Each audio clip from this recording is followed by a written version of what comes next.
At Sumiya Junior High School, Tsubaki Sawabe is practicing softball when she accidentally hits the ball through a window. Panicking, she rushes into the school building to retrieve it, only to find it in the music room, where it strikes Kousei Arima in the head, knocking him to the floor. Horrified, Tsubaki quickly grabs the ball, intending to escape unnoticed, but Kousei sits up, scolding her for breaking the window again, reminding her that it had just been fixed. Tsubaki defends herself, saying a slugger's skill is measured by the windows they break, sparking an argument. As Kousei kneels to clean the broken glass, Tsubaki warns him about the danger, but before anything can happen, Ryota Watari bursts into the room, teasing them about being childhood friends and next-door neighbors, joking they act like a married couple. Both Kousei and Tsubaki deny it. After school, Kousei, Tsubaki, and Ryota walk home together. Ryota suddenly gets excited after receiving a text from Keiko and rushes off without much explanation. Tsubaki watches him go, wondering what girls see in him. Curiously, she turns to Kousei and asks if there is anyone he has a crush on. Kousei hesitates before saying there is no one who would ever fall in love with him. Tsubaki, irritated by his pessimism, scolds him for being so down on himself and notes how dull his eyes seem. Kousei smiles and in return tells her that her eyes are bright and full of life, which makes her cheeks flush. As they near home, Tsubaki asks about Kousei's father. Kousei admits he isn't sure when his father will return, but reassures her that he's used to being on his own and that her family would help him if he ever needed it. The next day at school, Kousei reflects on Tsubaki's words. To him, the world feels monotone, like the black and white keys of a piano and the flat lines of a music score. He remembers the autumn when he was 11, the season he stopped playing the piano. Later, Tsubaki finds him alone in a classroom. She mentions that tomorrow is Saturday and invites him to join her for a meetup with a girl from her class who wants to meet Ryota. Tsubaki also mentions the girl plays classical music and thinks Kousei, being a pianist, will have plenty to talk about.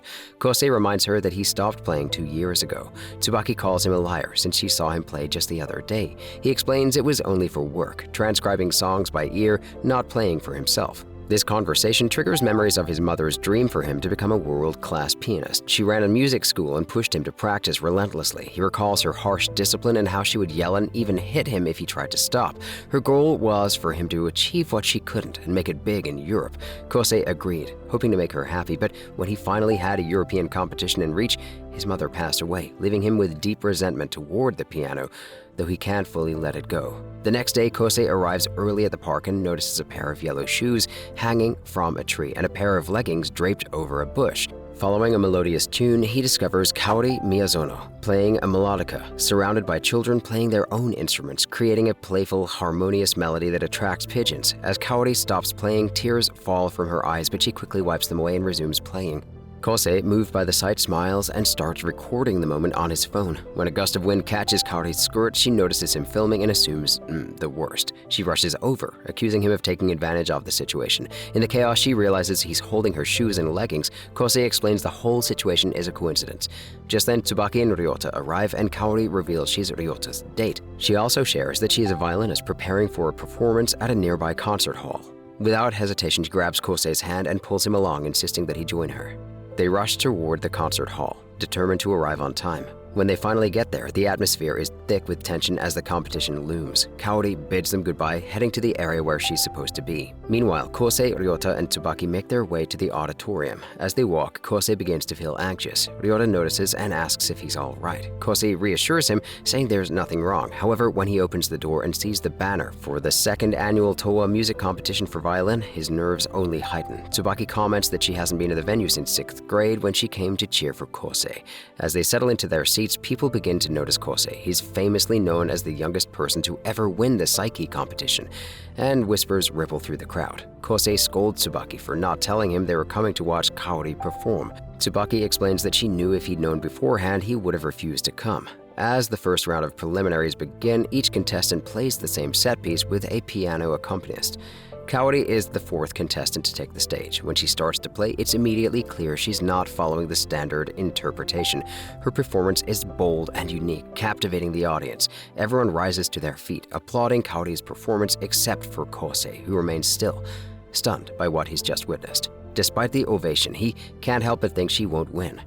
Her interpretation is filled with personal deviations from the score, and such liberties are considered a taboo in classical music. However, deep down he senses that winning isn't Kaori's true aim. He wonders how she can be so happy while performing, even when she knows that the judges will deduct points for her approach. During the 15-minute break, 2 young girls approach Kaori, offering her flowers in gratitude for her performance. Kousei watches as Kaori runs towards Ryota. Her movements almost cinematic, like a scene straight out of a romance movie. Soon, Kaori runs toward Kousei and asks what he thought of her performance. Kousei replies that it wasn't bad, adding that it's the first time he's ever seen someone receive flowers after the prelims. The fact that a stranger gave them to her, evidently moved by her performance, speaks volumes. Kaori smiles, pleased by his words. When the results are posted, Kaori has made it to the second round. The next day, since Ryota has soccer practice after school, Kaori offers to stand in for him and spend time with Kousei in the meantime. Kousei and Kaori sit at a cafe, where Kaori eyes the caramel waffles topped with apples and nuts. She excitedly takes pictures of her meal. Kaori then takes her first bite and is amazed by its deliciousness. Kousei watches her, admiring her reaction. The sound of a piano catches their attention, and they turn to see a little girl playing. Kaori approaches the girl playing the piano and asks if she's playing Mozart. The girl replies that she is, though she hasn't mastered the piece yet. Kaori agrees that it is a difficult one. Kousei observes how easily Kaori gets along with the girls. Kaori then tells the girls that Kousei can play the piece very well and points at him, suggesting they ask him to teach them. Kousei nearly chokes on his coffee when he hears this. Kaori orders Kousei to play, not wanting him to disappoint the kids. Soon, the sound of Kousei's piano fills the cafe as he begins to play a variation of the melody, impressing everyone around. However, he suddenly stops in the middle of the performance and leaves without finishing the piece. Kaori finds Kousei outside the cafe, crouched down as he feeds a stray cat. A few moments later, Kaori sits beside him, bringing up his past as a pianist. She acknowledges that he quit playing and recalls his previous achievements, describing his style as disciplined, precise, like a human metronome. She mentions that there is no musician in their generation who hasn't heard of him. She asks why he stopped playing. Kousei hesitates before opening up, revealing that he can no longer hear the sound of the piano when he plays. Kaori gasps in surprise, reminding him that she just saw him perform in the cafe. He explains that he can hear the notes at first, but as he becomes more absorbed in his performance, the sounds fade away until they vanish completely. He admits that he believes that this is a punishment.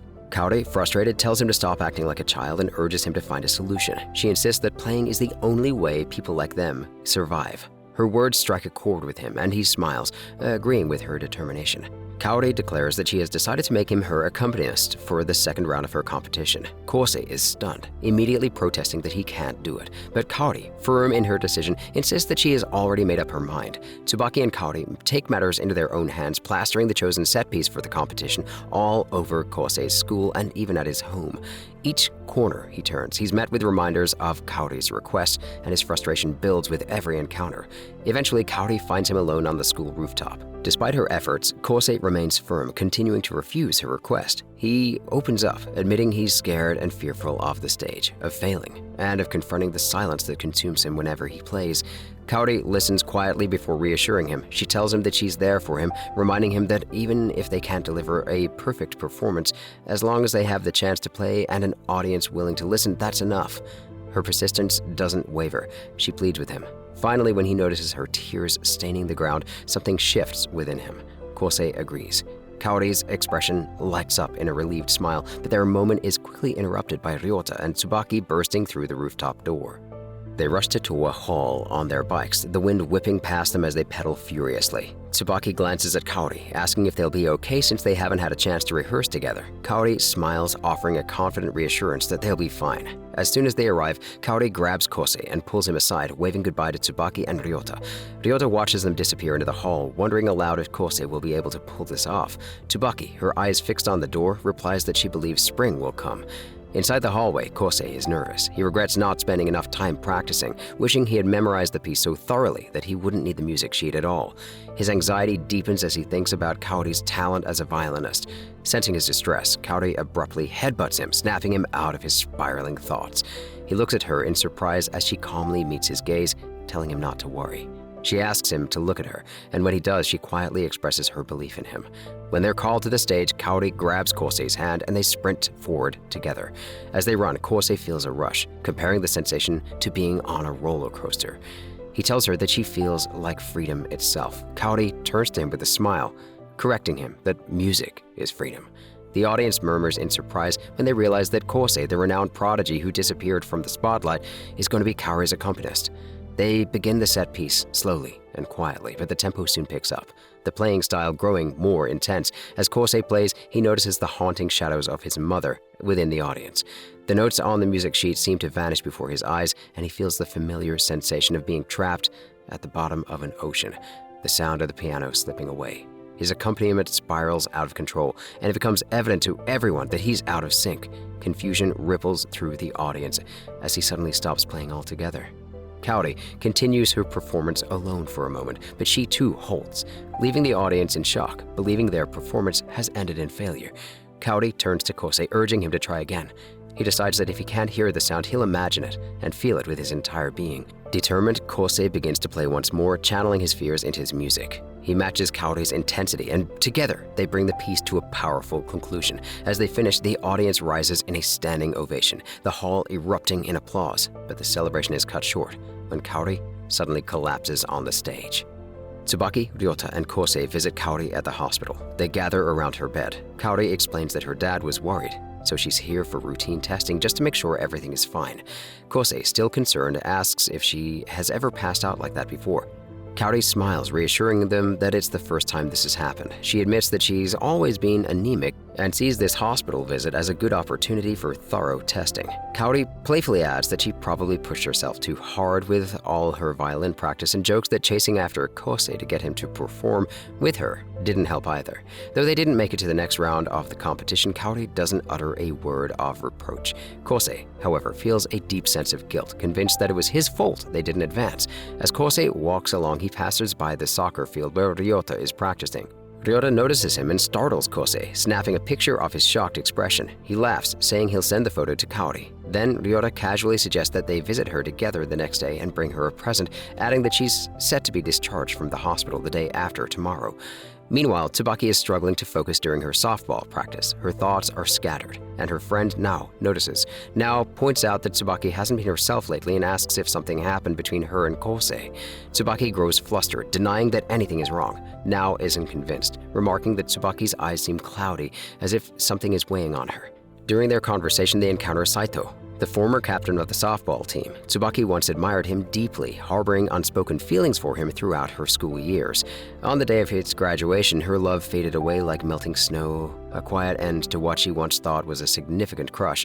When Kaori is discharged and returns to school, Kousei wants to speak to her but finds himself holding back. After school, he unexpectedly runs into her at a bridge where Kaori is playing hopscotch with a group of children. The kids giggle and reveal that she's been waiting for someone, though she urges them to keep quiet about it. Kaori then turns to Kousei, her eyes gleaming with determination, and asks him to enter a piano competition. Her request surprises him, but before he can respond, Kaori dives into the river below the bridge, her laughter ringing out as she hits the water. Kousei follows her, plunging into the river. Her boldness draws him in, urging him to step out of his comfort zone once more.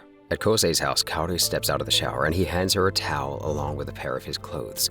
As she explores the house, Kaori walks into a room and spots a piano buried under a thick layer of dust, cluttered with books and scattered sheets of music. Her expression shifts, anger flashing in her eyes. She shoves everything off the piano, sending papers fluttering to the floor. Kousei, standing behind her with a cup of coffee, flinches at her outburst. Kaori starts wiping the dust off the piano, muttering about how wholesome playing begins with a wholesome environment. She heads to the window and throws open the curtains. At that moment, they lock eyes with Tsubaki, who is staring back at them from her window across the street. She freezes, taking in the sight of Kaori with wet hair dressed in Kousei's clothes. Tsubaki's face twists in shock and frustration, and it lingers with her in the following days, affecting her mood and making her aggressive during softball practice. Meanwhile, Kaori sits with Kousei, showing him a recording of his latest performance. He listens in disbelief, hearing how the tempo and sound are completely out of sync. Ryota and Tsubaki, standing by, don't hold back their criticism, bluntly telling him he sucks. Kousei's confidence wavers and he starts to doubt whether he should continue, but before he can voice his hesitation, Kaori reveals that she has already submitted his entry for the upcoming competition, much to his shock. She gives him a reassuring smile, urging him to imagine how he wants to play the piece. With a finally encouraging word, Kaori and the others leave, giving Kousei the space to practice and reflect on his music. In the following days, while Kousei practices diligently, he notices Kaori has dozed off nearby. He quietly approaches her and gently covers her with his jacket. For a moment, he just stands there, gazing at her peaceful expression, thinking how much she resembles an angel. Later, as Kaori walks home with Tsubaki, she chatters on about Kousei. Her tone is a mix of excitement and concern. She wants him to play again but worries about pushing him too hard, fearing it might make him suffer. Tsubaki listens, feeling an uneasy weight in her chest. She realizes how close Kousei and Kaori are becoming, leaving her feeling left out. That evening, on a whim, she calls Saito and asks him to be her boyfriend. In the music room, Kousei continues his practice, lost in the notes. Kaori appears and hands him a cold bottle of milk as a reward for his hard work. Then unexpectedly, she asks if he hates her. The question catches him off guard. Tears well up in Kaori's eyes as she admits her fears, wondering if she's making him suffer by pushing him to face something he's been trying to avoid. Kousei tells her that taking on challenges and creating something meaningful can be painful but is also fulfilling. He smiles softly, thanking her for giving him the push he needed. Kaori's tears turn into a small smile as relief washes over her. The next day, Kousei and Kaori watched Tsubaki play in the regional softball tournament. As Tsubaki runs around the bases, her mind drifts to how much she dislikes not being the one beside Kousei anymore and how he looks at Kaori now. Distracted by her thoughts, she loses focus and missteps, injuring her foot just before sliding into the home plate. The mistake costs her team the game. Afterward, Kousei gives Tsubaki a piggyback ride on their way home as she cries over causing her team to lose.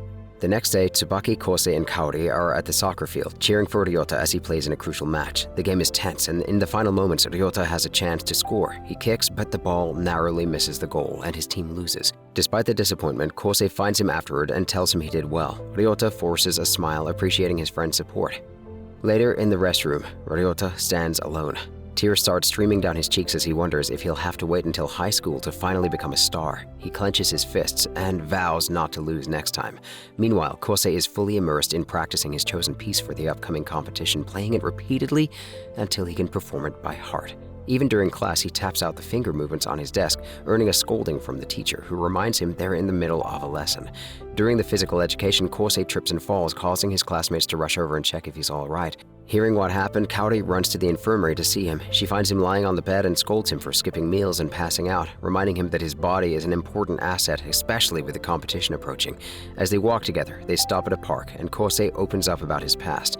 He tells her that when he was a child, he had a black cat named Chelsea, who would sneakily eat his candy when he wasn't looking. One day, Chelsea scratched his hand deeply, leaving it bleeding non-stop. The next day, his mother took the cat away and abandoned her far from home. Now, whenever he looks at the scars Chelsea left, he's reminded of his mother. He admits that ever since that day, he feels as if he has been living in her shadow. Kaori listens quietly, then reassures him with a gentle smile, telling him that he isn't living in his mother's shadow. He's just being himself, finding his own way forward. Kaori then places her hand over Kousei's and tells him that when he feels down, it helps to rest his head on his arms for comfort. As she places her hands over his, she comments on its size, calling them the hands of a pianist. Then she adds that his hand seems happy to be touching hers. Kousei blushes. On the day of the competition, Kousei steps into the concert hall, feeling a mix of nerves and determination. Scanning the room, he spots Takashi Aiza and Emi Igawa, both renowned piano prodigies who once admired and envied him. As children, they had always been second to Kousei in competitions. Meanwhile, in the restroom, Ryota overhears a group of people talking negatively about Kousei. They criticize him. Ryota shares the incident with Tsubaki and Kaori, wondering aloud if people actually hate Kousei. Kaori explains that Kousei's ability to follow the score precisely, playing exactly as the composer intended, is a remarkable skill. However, in a competition, judges often only evaluate the level of accuracy. She notes that while this might be enough for him to win, it doesn't always sit well with people. As the piano competition begins, Kousei sits in the hallway, scared out of his mind. The announcer calls Takashi Aiza to the stage. Kousei looks down, his nerves taking over. He recalls Kaori, telling him to be confident in himself. Takashi declines an invitation to an international piano competition in Germany, believing that Kousei will finally make his return after a 2-year absence. On stage, Takashi plays with everything he has, driven by the desire to surpass Kousei. His talent captivates the audience. Takashi's goal is to win this competition against Kousei. Even Kousei watches his performance. As Takashi finishes, the audience erupts in cheers. Backstage, Emi approaches Kousei and tells him that her brother's growth is because of him, and that he is the reason Takashi has reached such heights. Takashi steps off the stage, relief washing over him as he looks at his trembling hands. Meanwhile, the committee discusses how Takashi has a strong presence and made no significant mistakes during his performance. While he may not seem it, they acknowledge that he is a diligent player, having won first place in all his recent competitions. In contrast, his sister, Emi, has fallen behind, unable to keep up with the pack. Kousei tells him he did an amazing job, and Takashi, though clearly pleased, brushes it off casually as if it were nothing. Ryota stares at the picture of Emi in the competition program, admitting out loud that she's cute. He quickly realizes Kaori is nearby. Kaori asks if she can take a look at the picture, noting that Emi is popular too. Tsubaki recognizes Emi and Takashi, recalling how when she was a child and used to cheer for Kousei, they were always in second and third place. Kaori mentions that Emi has been struggling lately, receiving an honorable mention at the Kumagai competition and not making it past the preliminaries. After a 15-minute intermission, Emi walks onto the stage for her performance. She recalls how she vowed to become better at the piano after going to cheer for a friend and ending up in awe of Kousei's talent. But when Kousei disappeared from the scene, she lost her motivation, struggling to live up to her potential. Now, with Kousei finally back, she pours her emotions into the piece. The audience listens in silence, captivated by the raw emotion in her playing. When she finishes, the hall fills with thunderous applause. Takashi is amazed by his sister's performance, and so is Kousei, who clutches his chest. Emi, breathing heavily, rushes backstage. Without hesitation, she strides towards Kousei, grabs him by the shirt, and pulls him close. Takashi watches, half expecting to witness a love confession. But Emi lets go, her expression softening. She mutters an apology before quickly excusing herself to go change. Takashi feels a pang of disappointment, thinking his sister missed her chance to confess. However, Emi knows she has no words left. She poured every emotion she had into her performance, letting the piano speak for her. Kousei's heart pounds as he prepares to take the stage. He wonders if it's the 2-year absence that has him on edge, or the powerful performances by Takashi and Emi that have stirred something inside him. Their music has touched his soul, making him see for the first time that music has colors and even a scent. As he steps onto the stage, a memory flashes in his mind of young Tsubaki standing outside his house, asking him to come play with her. His body was covered in bruises and he refused, explaining that he was in the middle of practice with his mother. His mother's harsh voice called him back inside, scaring Tsubaki away. Another memory surfaces, visiting his mother in hospital. She asked him how the Nagi Memorial competition went. He handed her the first place certificate with a hopeful smile. She told him it made her feel better, that his achievements were the best medicine for her. Kousei remembers how desperately he wanted to win every competition, clinging to the belief that his victories could somehow heal his dying mother. Kousei begins to play and the audience smiles, captivated by the sound. Emi watches intently, noticing his unparalleled accuracy. His performance is a mirror image of the score, flawlessly executed. As he plays, Kousei is haunted by his mother's words that a musician must be a mirror that reflects the score, or they will never win. The memory stings, and the weight of those expectations presses down on him. He recalls how, in his frustration, he once wished for her death, unable to bear her strictness and abusive attitude. After she passed, the regret over his words consumed him. Now, the same feeling resurfaces, drowning him once more. He feels as if he is sinking in an ocean, helpless. The music blurs around him, and he suddenly can't hear the notes anymore. Panic rises as he begins to unravel, losing grip on the music that had once been second nature. It's then that Emi hears the rumors, whispers that Kousei can no longer hear the notes he plays. Kousei plays the piece with rough, hurried movements, his fingers stumbling over the keys. He struggles to focus, but his mother's voice fills his mind, accusing him of this being his punishment for rejecting her dreams. The music becomes disjointed, each note falling out of place. As he slows down, doubt creeps in, and for a moment, he considers stopping entirely. Emi watches in growing concern, sensing that he might quit mid-performance. Tsubaki, seated in the audience, silently prays that he doesn't give up, hoping he'll keep going. A memory of Kaori's words comes to Kousei, her encouragement about the entry number and Mozart's Twinkle, Twinkle, Little Star. The stars will shine over his head. It sparks something within him. Takashi, observing from the side, feels bewildered. The Kousei Arima he once looked up to, the brilliant pianist, seems lost, as if the 2 years away from the stage have taken their toll. Kousei halts for a moment, his gaze shifting to Kaori in the audience. He remembers how she played again during her own performance, and something about that act ignites a spark inside him. He plays on, this time dedicating the music to her. The music shifts, it becomes full of life, pulsing with emotion. It's as if the music has found its soul, shining like stars in the night sky. The sound resonates with rawness, as if it's been pulled from the depths of his heart, and he realizes it's Kaori's influence that has helped him find his way back to the music. When he finishes, the room falls into an almost stunned silence. The audience sits, awestruck, before applause begins, slow at first, but growing into a heartfelt appreciation. During the intermission, Kousei encounters members of the jury. One of them tells him that a competition is a garden of music, a place to showcase skill, not to find oneself before walking away. Kousei's path then crosses with Hiroko Seto, Japan's leading pianist and his mother's close friend, alongside her daughter, Koharu. When Hiroko spots Kousei, she pulls him into a hug. Hiroko, lost in the moment, isn't thinking about the people around. Her mind is flooded with the memory of the first time she held him as a baby. She recalls how his mother, initially hesitant to push him toward the rigorous world of piano, never intended for him to become a professional. However, Hiro believed that Kousei was destined for greatness.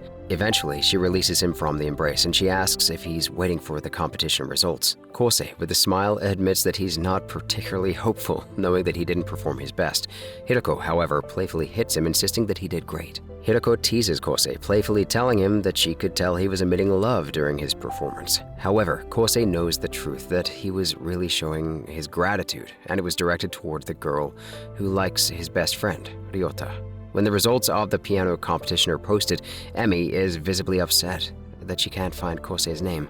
Kousei watches as some contestants celebrate their success, others vow to push harder next year, and a few break down in tears, realizing that this was their last shot. Takushi snaps at Kousei, asking what he's been doing during his 2-year absence. He accuses Kousei of flip-flopping between styles, resulting in the train wreck of a performance that was so evident on stage. Kousei only smiles, seemingly unfazed by the failure, accepting it. He admits that he didn't slack off during his preparation. He practiced hard for the competition, but it still fell apart. This is who he is now. At home, Kaori receives a letter from the Towa Music Competition Executive Committee. The next day, Hiroko visits Kousei, but after ringing the doorbell several times without an answer, she notices that the door is already open. Stepping inside, she finds Kousei collapsed on the floor, having fallen asleep after playing the piano all night. He makes a cup of coffee for her, and she tells him that she honestly didn't think he would pick up the piano again. She then asks him what inspires him now. Later, while hanging out with Ryota and Tsubaki, Kousei casually mentions that summer break is almost here. Just then, Kaori bursts through the door, full of energy, and announces that there will be no time for rest.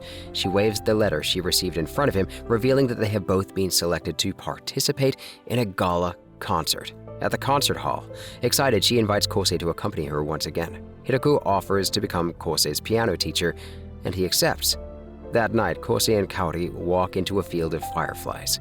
Kaori looks around at the glowing insects and remarks that despite their fragility and short lives, they shine with all their might. She adds that their light is like the essence of life itself, brief, yet radiant.